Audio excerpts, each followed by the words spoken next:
more to do. We need to put more good teachers in our classrooms. We need to get colleges and universities to bring down the cost of tuition to make it more affordable for more young people. We need to invest in new research and innovation, especially new sources of energy and high-tech manufacturing. We need to put people back to work, rebuilding our roads and our highways and our runways. Construction jobs can have a huge ripple effect in communities all across the country, and nobody knows it better than state and local officials. You know the difference it makes.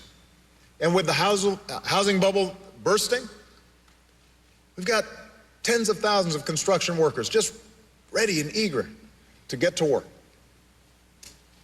We need to give families in hard-hit housing markets like Florida and Nevada the chance to refinance and save $3,000 a year on their mortgage. That's good for those families. It's good for the housing market. It's good for the surrounding community.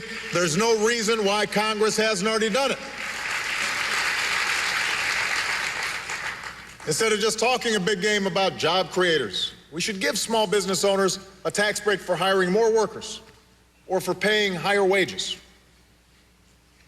Instead of rewarding companies that ship jobs overseas, we should take that money and use it to cover moving expenses for companies who are bringing jobs back to America.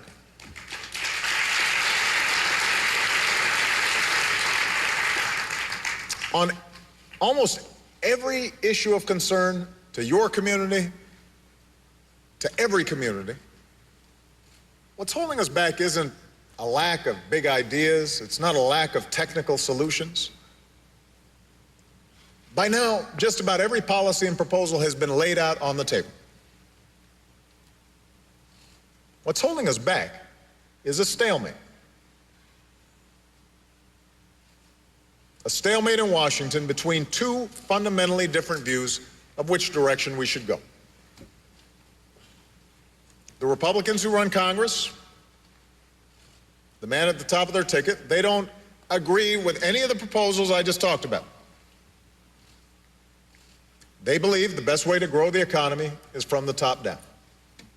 So they want to roll back regulations and give insurance companies and credit card companies and mortgage lenders even more power to do as they please. They want to spend $5 trillion on new tax cuts, including a 25% tax cut for every millionaire in the country. And they want to pay for it by raising middle-class taxes and gutting middle-class priorities like education and training and health care and medical research. And that's it. That's it. That's their economic plan. When they tell you they can do better, that's their idea of doing better. When they tell you they know how to fix the economy, that's exactly how they plan to do it. And I think they're wrong. I think they're wrong. You know, in this country, prosperity has never come from the top down. It comes from a strong and growing middle class and creating ladders of opportunity for all those who are striving to get into the middle class. It comes from successful, thriving small businesses that over time grow into medium-sized and then large businesses. We don't need more top-down economics. What we need is a better plan for education and training and energy independence, innovation, and infrastructure that can rebuild America. What we need is a tax code that encourages companies to create jobs and manufacturing here in the United States. And yes, asks the wealthiest Americans to help pay down the deficit. That's what's needed. And what's also needed is immigration reform that finally lives up to our heritage as a nation of laws and as a nation of immigrants and continues the American story of renewal and energy and dynamism that's made us who we are.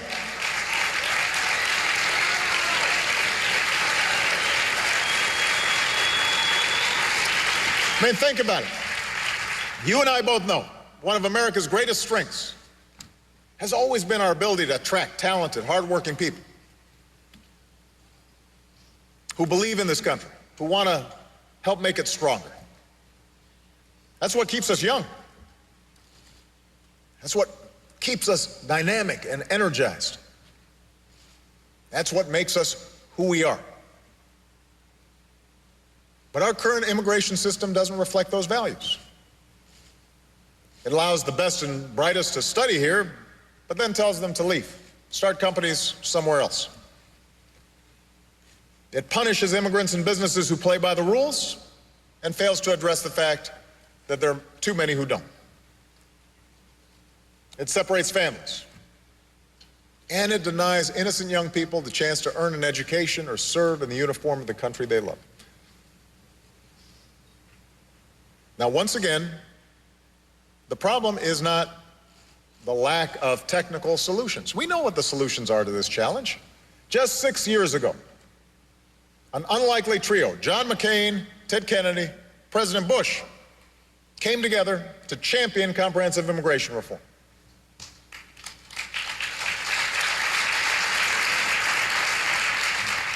I, along with a lot of Democrats, were proud to join 23 Senate Republicans in voting for it. Today, those same Republicans have been driven away from the table by a small faction of their own party. It's created the same kind of stalemate on immigration reform that we're seeing on a whole range of other economic issues. And it's given rise to a patchwork of state laws. They cause more problems than they solve and are often doing more harm than good.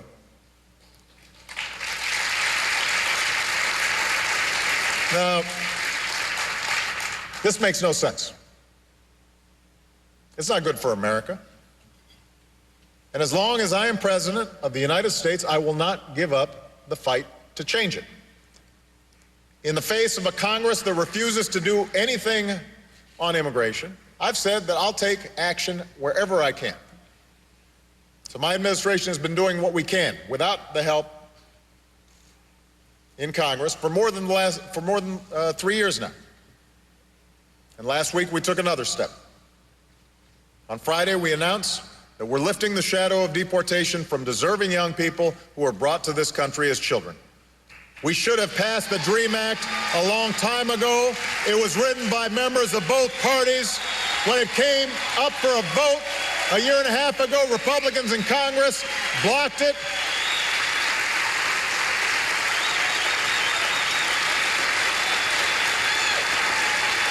The bill hadn't changed.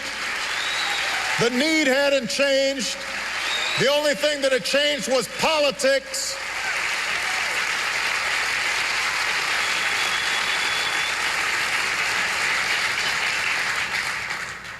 The need had not changed. The bill hadn't changed, written with Republicans. The only thing that had changed was politics. And I refused to keep looking young people in the eye, deserving young people in the eye, and tell them, tough luck. The politics is too hard. I've met these young people all across the country. They're studying in our schools, they're playing with our children, pledging allegiance to our flag, hoping to serve our country. They are Americans. In their hearts, in their minds, they are Americans through and through, in every single way but on paper. And all they want is to go to college and give back to the country they love. So lifting the shadow of deportation and giving them a reason to hope, that was the right thing to do. It was the right thing to do.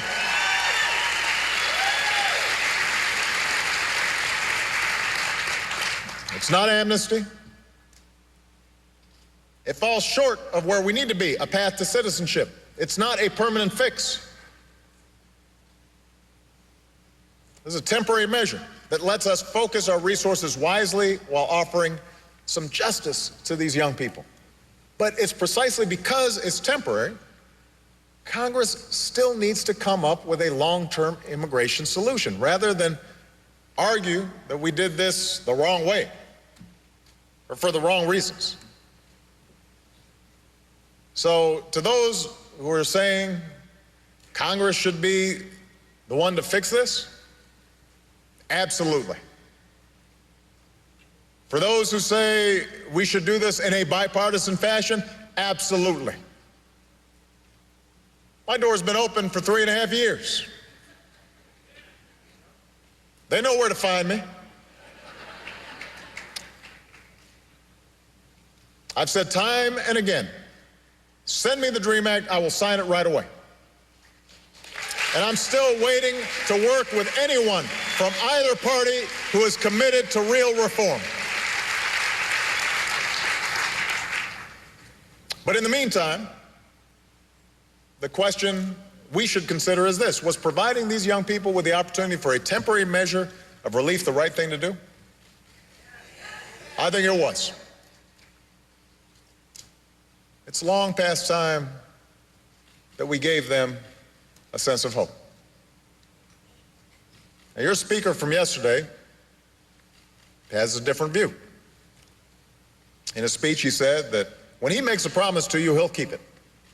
Well, he has promised to veto the DREAM Act, and we should take him at his word.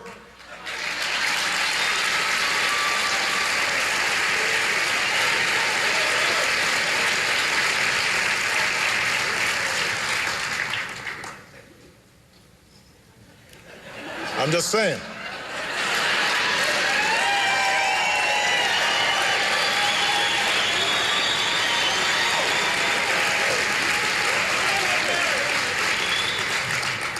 And I believe that would be a tragic mistake.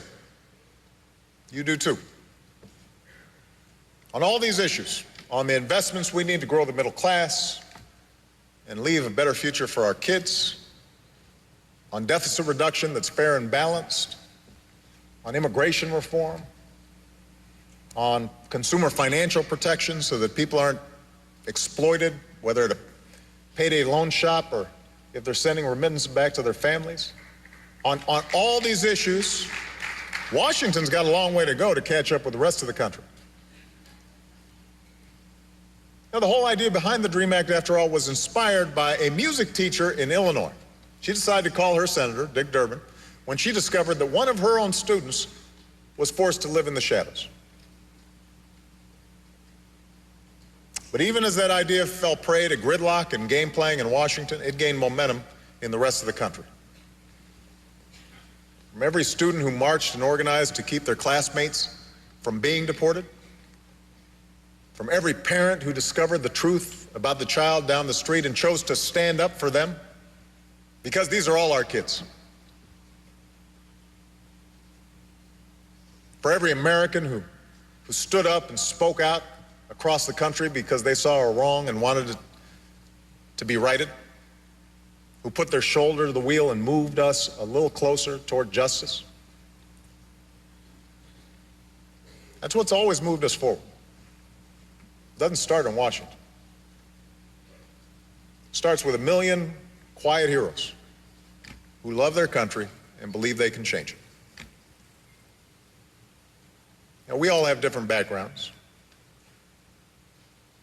We all have different political beliefs. Latino community is not monolithic. The African American community is not all of one mind. It was a big country. And sometimes in tough times in a country this big and busy, especially during a political year, those differences are cast in a bright spotlight. But I ran for this office because I am absolutely convinced that what binds us together has always proven stronger than what drives us apart. We are one people. We need one another.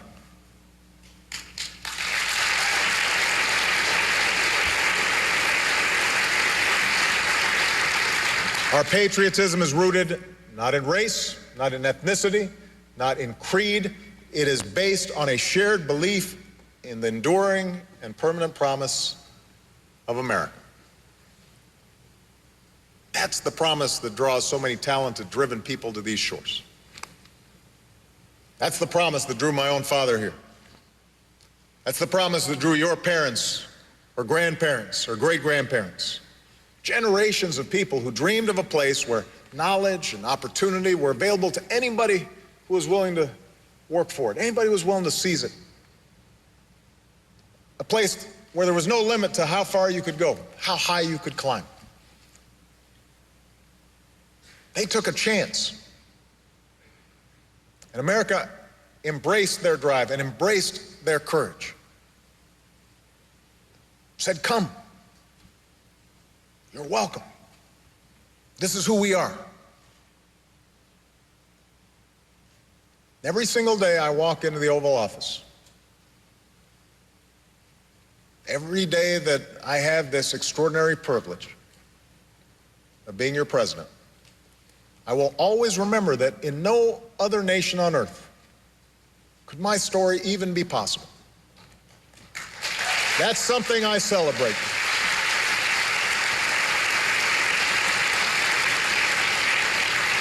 That's what drives me in every decision I make. To try and widen the circle of opportunity. To fight for that big and generous and optimistic country we inherited. To carry that dream forward for generations to come. Because when I meet these young people, all throughout communities, I see myself. Who knows what they might achieve? I see my daughters and my nieces and my nephews. Who knows what they might achieve if we just give them a chance? That's what I'm fighting for. That's what I stand for. This fight will not always be easy. It hasn't always been easy. It will not happen overnight. Our history has been one where that march towards justice and freedom and equality has taken time. There will always be plenty of stubborn opposition in the way that says, no, you can't. No, you shouldn't. Don't even try. But America was built by people who said something different. Who said, yes, we can. Who said, sí, se puede. And as long as I have the privilege of being your president, I will be alongside you fighting for the country that we together dream of. God bless you. Thank you, Naleo. God bless the United States of America.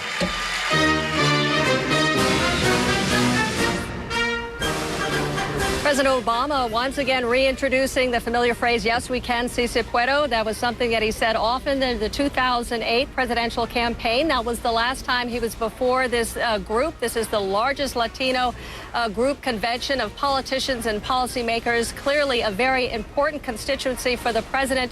He said, we are all one. We need each other. He talked about the importance of diversity. He made some parallels between the Latino community and the African-American community, reminding them that this is a country that they're made up of hard workers. He also said as well it was the right thing to do, meaning his health care reform, pushing for the DREAM Act, and not even mentioning his opponent by name, Mitt Romney. He only said that he was the speaker from yesterday, taking a swipe at Mitt Romney, saying that he did not support the DREAM Act. That is something that is very important to many in the Latino community. And finally, he said this is a place where you can make it if you try. He repeated that several times, got several standing ovations. It is clear that the speech today from President Obama and the one from Mitt Romney yesterday underscores the importance, the critical importance of the Latino community in determining who's going to be the next president of the United States.